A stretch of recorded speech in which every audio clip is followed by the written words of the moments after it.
వాళ్ళకి అవకాశాలు కల్పించడానికి మనసు రాలేదు. రేపు అధికారాన్ని ఇస్తే కనిగిరి వచ్చి కనిగిరి వాళ్ళకి అవకాశాలు కనిపిస్తాడంట. ఇంతకన్నా అరిచేతిలో వైకుంఠం చూపించడం ఇంకేముంది చెప్పండి. నేను హామీ ఇస్తున్నా కనిగిరి వాళ్ళకి ఇటువంటి అవకాశాలు కల్పిస్తా అంట. ఎక్కడ మీటింగ్ జరిగితే అక్కడ పవన్ కళ్యాణ్ ఏమో నేను ఈ ఊళ్ళో పుట్టానంటాడు, ఈ ఊళ్ళో ఆడుకున్నానంటాడు. ఇతనేమో ఈ ఊరికి నేను ఇది చేస్తాను హామీ ఇస్తానని మాట్లాడతాడు. వీళ్ళిద్దరికీ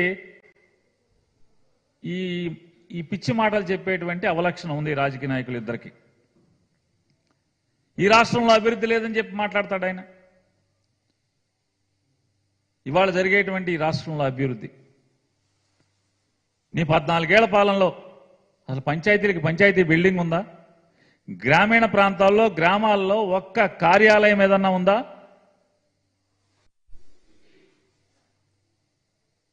ఏముంది నీ 14 ఏళ్ల పరిపాలనలో? ఇవాళ జగన్మోహన్ రెడ్డి గారు చేసే దాంట్లో అవన్నీ ఏమైనాయి? ఇవాళ 17 మెడికల్ కాలేజీల నిర్మాణం కానీ, లేదా 4 పోర్టుల నిర్మాణాలు కానీ, లేదా రాష్ట్ర వ్యాప్తంగా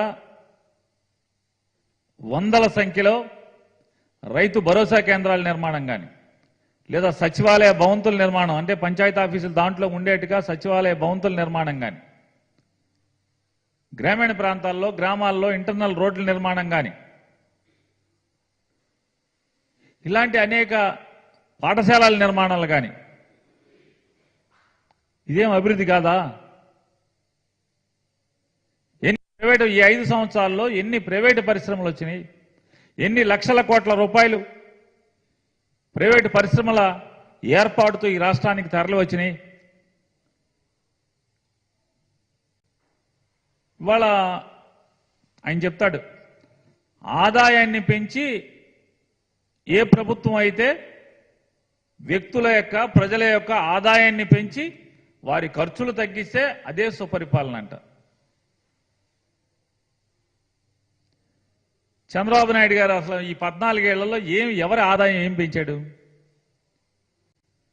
ఏం ఖర్చులు తగ్గించాడు అని చెప్తున్నాను. రేట్లు ఎప్పుడన్నా తగ్గించాడా చంద్రబాబు పరిపాలనలో? అతను 14 ఏళ్ల పరిపాలనలో ఎప్పుడన్నా రేట్లు తగ్గించాడా?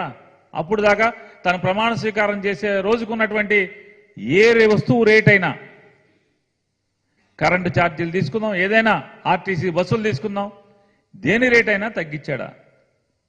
మోసపు మాటలు. ఆయనంట అమెరికాకి దారి చూపించాడంట. ఆ దారిలో అనేక మంది ప్రకాశం జిల్లా నుంచి వెళ్ళిపోయి అమెరికాలో కోట్ల రూపాయలు సంపాదించుకుని సెటిల్ అయిపోయారంట. బాగా సంపాదించారంట ఆయన చూపించిన దారిలో ఎంతో మంది వెళ్ళి. ఈయన లేకపోతే మామూలుగా ఈయన ముఖ్యమంత్రి అయ్యే వరకు అసలు ఆంధ్రప్రదేశ్ రాష్ట్రం నుంచి ఎవడు అమెరికా వెళ్ళలేదు, విదేశాలు వెళ్ళలేదు, విమానం ఎక్కలేదు ఎవడు. ఈయన వచ్చి అందరినీ మామూలుగా తాళ్ళేసి కట్టి విమానం ఎక్కి చెప్పించాడు, పలకా బలపం పెట్టి చదువు నేర్పించాడు.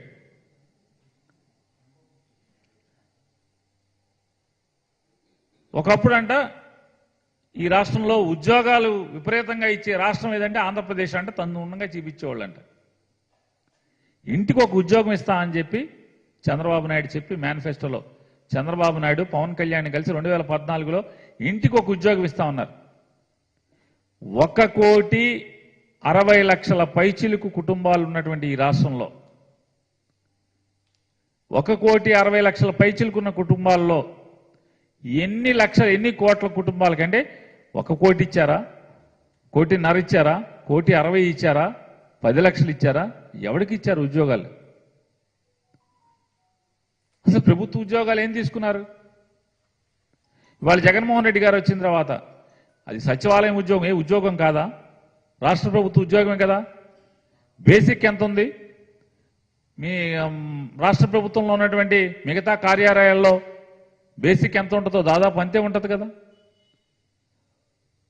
1,40,000 మంది సచివాలయ ఉద్యోగులు, 40,000 మంది ప్రభుత్వ ఆరోగ్య శాఖలో డాక్టర్ల దగ్గర నుంచి కింద స్థాయి ఉద్యోగస్తుల వరకు 48,000 ఉద్యోగాలు ప్రభుత్వ ఉద్యోగాలు. ఈ ఉద్యోగాలు కాదా? ఇది ఉద్యోగ కల్పన కాదా?